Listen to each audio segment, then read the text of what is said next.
Finally perfume বানাতে আমি বাধ্যই হলাম।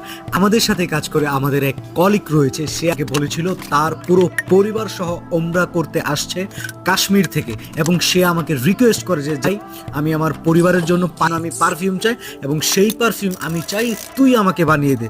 তো সে আমাকে এত করে যখন রিকোয়েস্ট করেছে তার পারফিউম ব্যবহার করার জন্য, তার পরিবারের জন্য পারফিউম বানানোর জন্য, আমি তার এই রিকোয়েস্ট কিভাবে ফেলে দেই? না না না, আমি এটা কোনোভাবে ফেলে দিতে পারি। তো তাই কাল রাতে ডিউটি থেকে আসার পর আর ঘুমাইনি, আমি পারফিউম তৈরিতে ব্যস্ত ছিলাম।